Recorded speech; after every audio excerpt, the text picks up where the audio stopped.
Okay, we're taking a look at some compound interest. There's two types of compound interest. We're going to work with the one that has a compounding amount a certain number of times in 1 year, and then we'll deal with the other type later. I've got the basic formula here. A equals P times 1 plus R over N to the NT. A is our final amount. P is the initial amount or principal. R is our rate. Now typically rates are in percentages. I've got a couple problems up here. I've got an 8% on this one, a 4.35% on this one. But what we want to remember for our calculators, we need it in decimal form. So 2%, we go left 2 places, is really 0.02. 3.7%. It'll be 0.037, so that's why I put in parentheses there. We need that decimal form. So you move the decimal 2 places left. N is the number of times compounded in 1 year. So if something said quarterly would be 4 times a year. Monthly, 12 times a year. Semi-annually, twice a year. If it just says annually, that would be 1 time a year. So just how many times it's compounding a year. And T is our time in years. Now I've got a couple problems up here. And the key for the compound interest formula, as far as knowing it's using this particular formula and how many times it's being compounded, tells you right in the problem. Compounded semi-annually. This one over here, compounded monthly. And we'll take a look at this first one, but I just wanted to identify that initially in each one.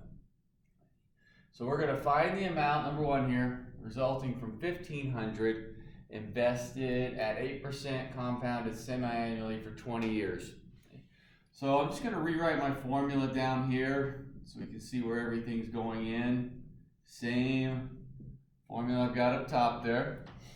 So final amount, I don't know. I'm going to invest $1,500.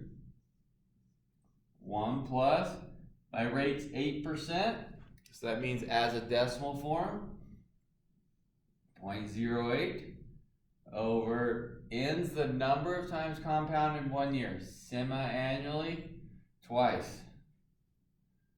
So 2 to the 2 times 20. Now in your calculators, when you're raising this exponent, you want to make sure that you either put 40 or you put 2 times 20 in parentheses, because we need that whole piece up in the exponent. It really depends on how it looks on your individual calculator.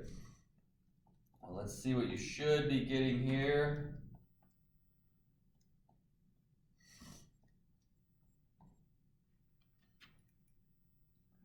You work it through your calculator, you should get $7,201.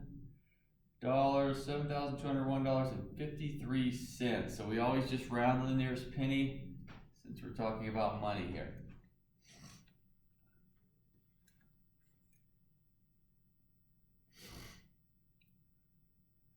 Okay, let's take a look at how to set up the second one. Again, I'm just going to rewrite my formula.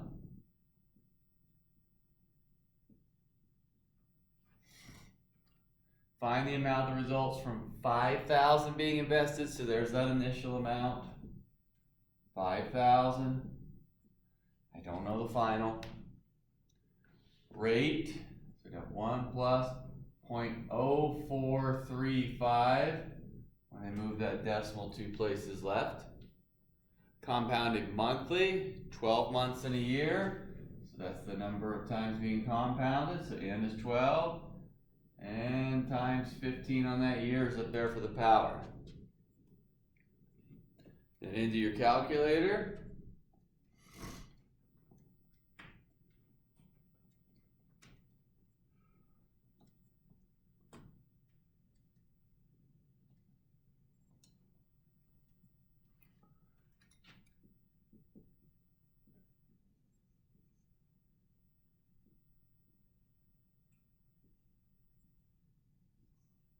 And you should get $9,590.36. Make sure you're getting that on your calculators.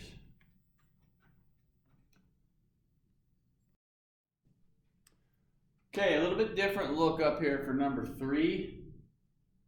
This time I said 2,000's deposited. We've got 6.5% interest. There's my key for the formula, compounded quarterly. Quarterly would be 4 times a year.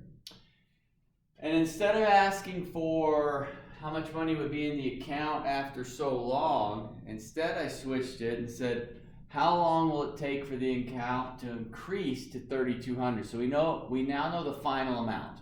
We now know that A value is going to be 3,200. So if I set everything up in my formula, I would have 3,200 equals 2,000's the initial,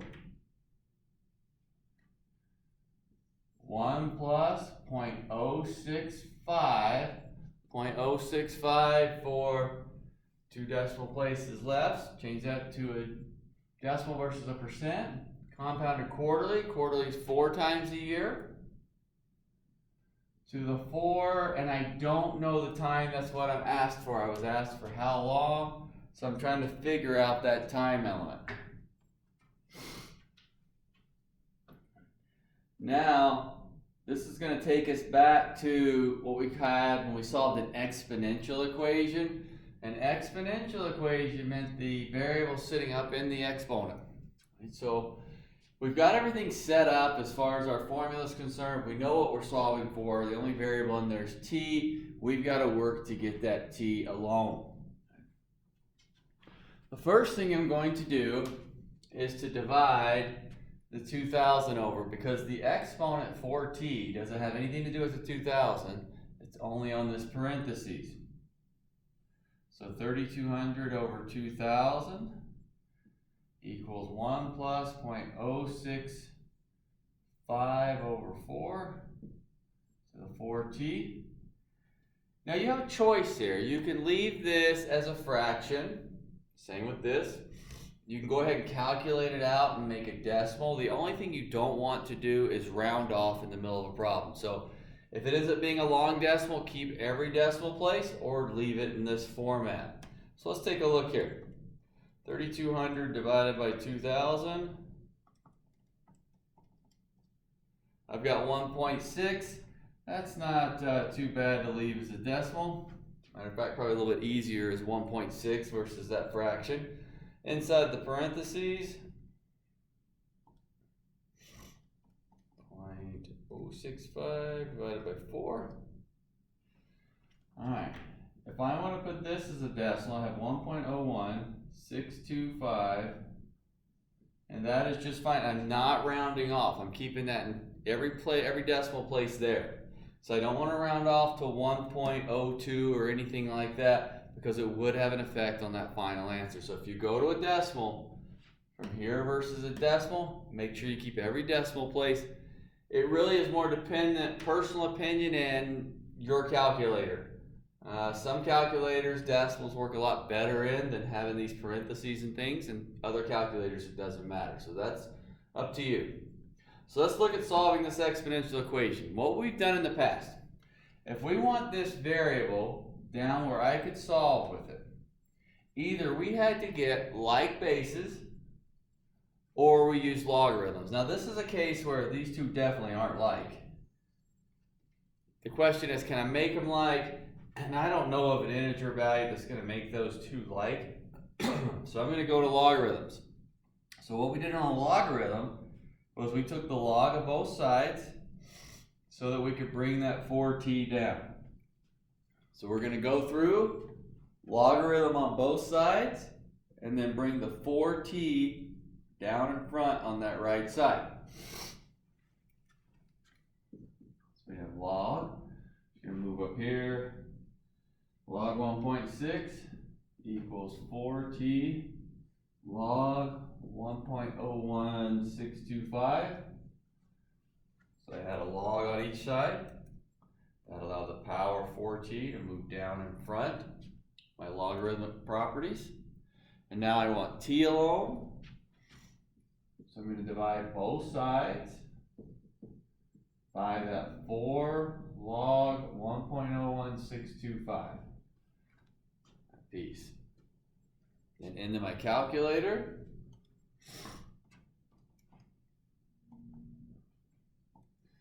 Remember to put that entire denominator in parentheses.